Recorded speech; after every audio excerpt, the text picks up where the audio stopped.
Hello, everybody. Welcome back to my channel. I'm so excited you are here. This is University, and I am B. And on my channel, we do all sorts of things: home, lifestyle, video games, hobbies. It is an expanding plethora of content, and I hope you're here for it. Today, I am going to be talking about my absolute favorite games that got me through 2023. I have a disclaimer: these aren't necessarily games that only came out in 2023. Some of them are old games, some of them are newer games that came out in 2023. It really is just games that I absolutely love that I want to recommend to you if you haven't picked up. These are just games that I just really enjoyed in 2023. It's not in an order, except that the first ones are the games that I really suggest you try, and the last few I only suggest you try if they fix the bugs. And I'll tell you the things I love and the things I didn't love, and if there was any bugs at all. The very first game that I'm going to talk to you about is called Unpacking. You are unpacking boxes and putting away items in someone's room, apartment. The way the game really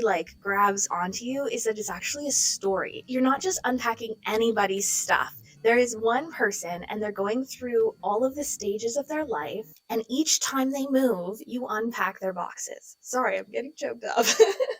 Most of the items, you can just choose where they go, but some specific items have a special place. Each time this person moves, you learn more about their life. You learn about the things that they took with them on this move. You learn about the new things that they've collected in their life. Honestly, I love this game so much. I would be thrilled if they came out with different stories. If they had a few different people that you unpacked the boxes and lives of. It's not a super long game. It takes maybe a few hours, honestly, if you just sit down and do it. But it's the perfect kind of game if you're like a nighttime gamer, right before you go to bed. You just want to do 10, 15 minutes. And it's just so cozy and so sweet and lovely, and there's no time limit. Love Unpacking. Definitely suggest you try it out. I also believe it's not very expensive. I should have written the prices up here, but what I'll do is when I edit, I'll put the prices in the screen so that you can see how much they cost. Now keep in mind, these are Canadian dollars. I'm on the Canadian Nintendo store. The next game is called Lemon Cake. I haven't really heard a lot of people talking about it lately. I love Lemon Cake. You find yourself in a rundown bakery, and you come across the ghost of the person who used to own the bakery, and they enlist you to help build their bakery back up to what it once was. So the bakery has 3 rooms. There's the dining room, the kitchen, and a greenhouse in the back. You serve customers, you make the bread. The thing about this game is that there is some emphasis on the ingredients and the recipe. So when you go to bake bread, you have to choose the recipe, put in the correct ingredients, and you make it, put it in the oven, and then you take it from the oven and serve it to the customer. You gain more tables, you eventually get more ingredients, and it gets to the point where every morning you can choose which items are on the menu for that day. It's such a sweet game. There is a little bit of a time limit because customers will eventually get annoyed and leave if you take too long to make their baked good. You live upstairs in the bakery, and you can also upgrade your room.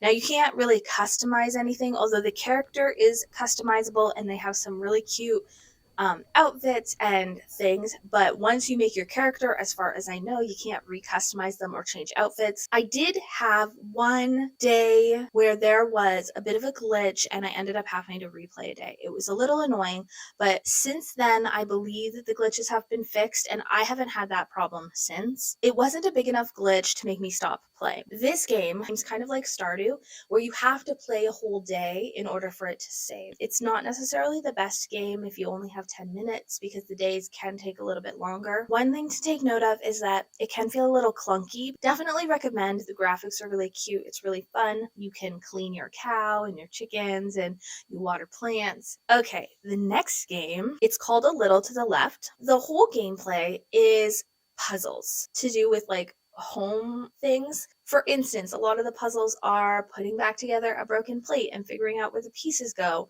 or putting together shelves with dishes on it and making sure you put the dishes in the right place, or sorting pencils or paper or tools into specific spots. It's really satisfying to play. My favorite thing about the game is that if you get frustrated and you don't like that puzzle, there's a skip button. The other thing I love about this game is that there was actually an expansion made, and then I believe there's also a daily puzzle.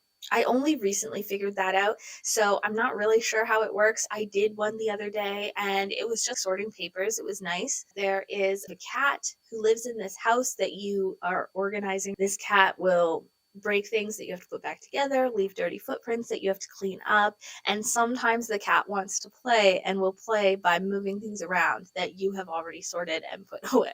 So it's really cute. You can pick it up and put it down whenever you like. There's no time limit. It has absolutely zero pressure, and it's just a really chill way to spend 10 minutes, 15 minutes. I really love A Little to the Left. Definitely suggest it if you're a cozy gamer. Next game on the list is called Good Pizza, Great Pizza. I really enjoy this game. You are running a pizza shop. Emphasis is on making the pizzas. A customer will come in and they will give you their order.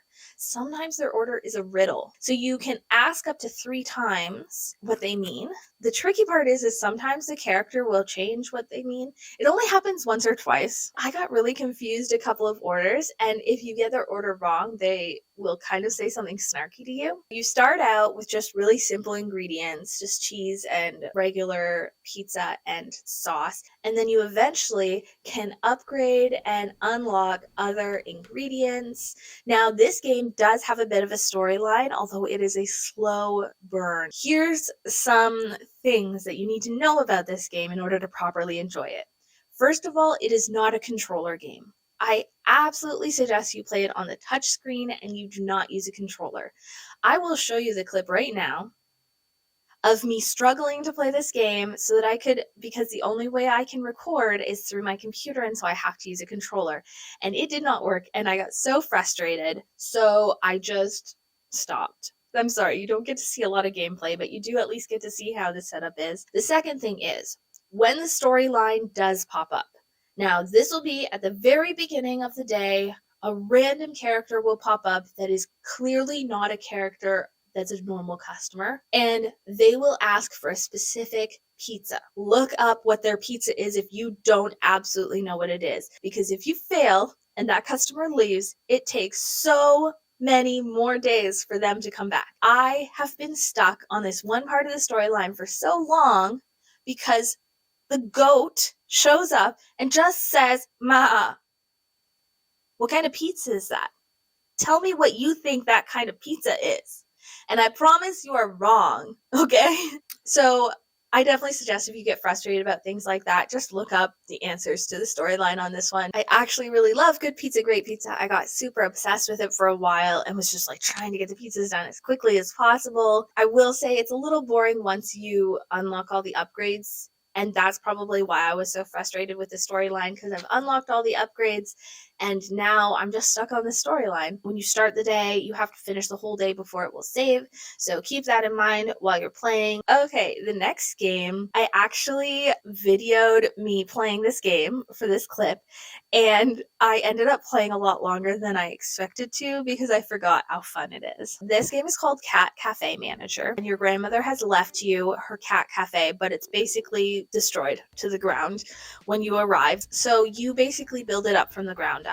You get supplies from the people of the town when they come in to order things. Each set of things that someone will give you corresponds to being able to buy something else. In order to build, you need lumber. In order to buy things at the pet store, you need fish. On your first day there, a cat spirit, cat god, comes in and tells you about the shrines. There is a storyline that you complete, fixing up these shrines in order to bring all the cats back to the valley, and you adopt cats. It's really fun. There's no emphasis on cooking. In this game, you take their order. You have to have the right ingredients, but they're really simple. You walk over to the sink, you get water. You walk over to the coffee pot, you get the coffee that they ordered. You don't have to put in the right ingredients or choose what you're making or anything like that. You just get the right thing. It's more emphasis on building relationships, building up stats, and really building out the cafe. So much more management emphasis and less cooking emphasis in this game. You get to design your cat cafe. It's kind of like the brick build style. You choose in each square whether a chair goes there, a table goes there, make your cafe bigger. Each day, each of the shops will have some different things, and so you want to go and check out the shops each day and see if you like it. I will also say that the storyline is not super long. It's really cute. You get to adopt different cats. The other really sweet thing about this game is that there is a whole storyline about these main characters. So you have all the customers that come in, but there's also 5 main characters that you kind of really get to know. On certain days, they'll come in and you'll talk to them, and then sometimes a little story will play about what they're talking about their relationships, and about how they're interacting with each other. They're fun characters. They're really quirky. They're really interesting. It's a really cute game. Definitely suggest you check it out. It is also really inexpensive. The next game on my list is quirky. It came out around Halloween. Everybody was kind of talking about it, so maybe you've heard of it. It's called Witchwood. I am not a spooky game person. I like Witchwood. You are a witch. You wake up one day and you have no memory, and there is this evil spirit. We don't know for sure that he's evil, but he blackmails you into helping him collect spirits. You find out pretty early on these spirits are actually more evil.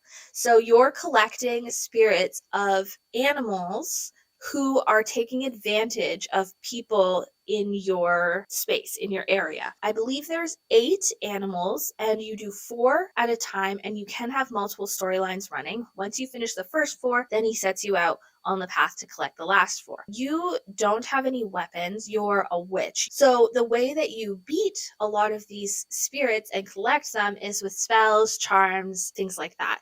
So you have to collect a lot of things. Inventory is unlimited.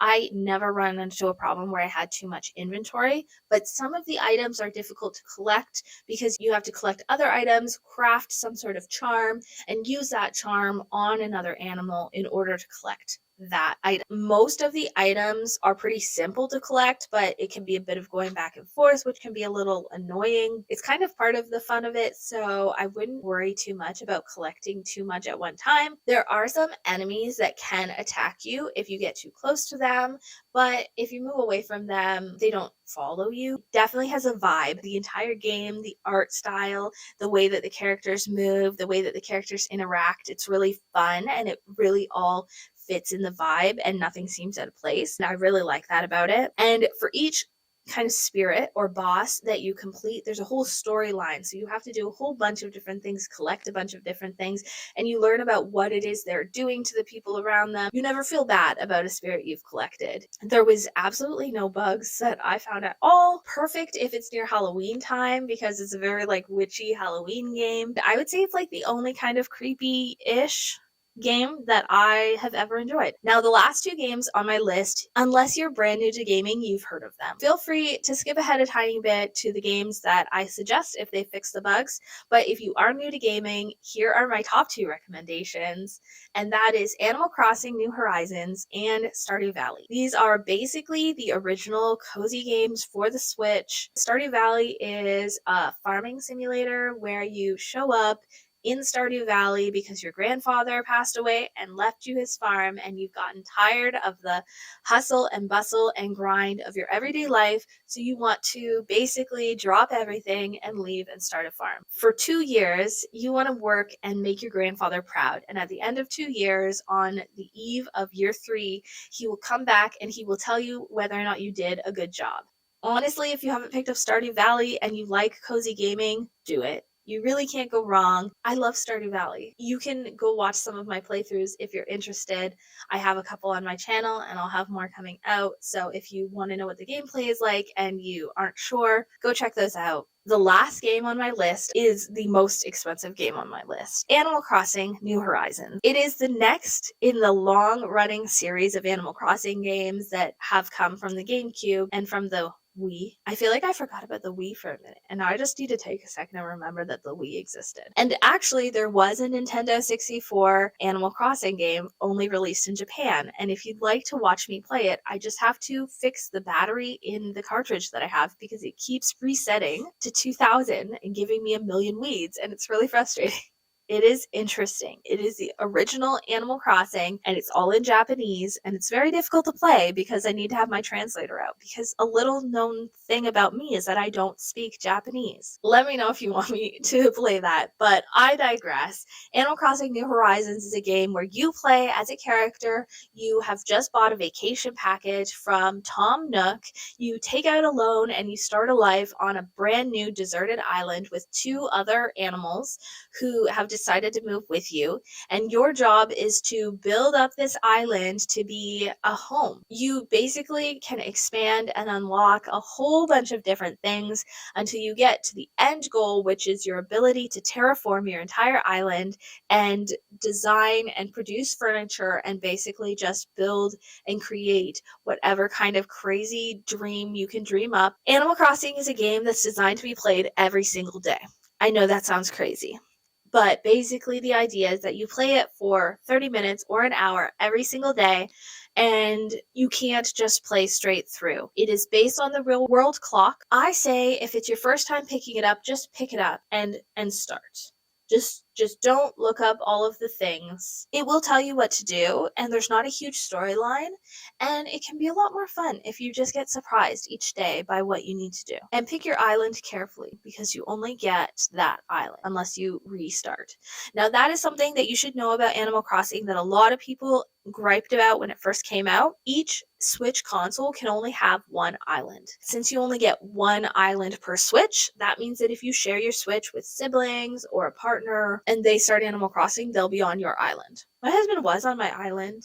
I told him he can join my island again once I build it up again because I've just restarted a new Animal Crossing New Horizons island, which you should go watch. I have 3 videos out about it and it's a fun time. So make sure that whoever has access to your Switch you trust because you don't want to start any family wars over Animal Crossing. That was my list of the games I definitely think you should pick up in 2024. They're my favorite games, and I'll probably be going back and playing them again. Now, here's my short list of a few games that should be on your radar. So the first one is Bear and Breakfast, and the reason I stopped playing Bear and Breakfast is because they had a crazy amount of glitches that led to me losing out on days and days of playtime. Look it up and see if they still have the glitches or if the glitches have been fixed. Bear and Breakfast is such a cute game, and honestly, it is so fun. You are a bear in the woods, and basically the woods and the towns around the woods have been run down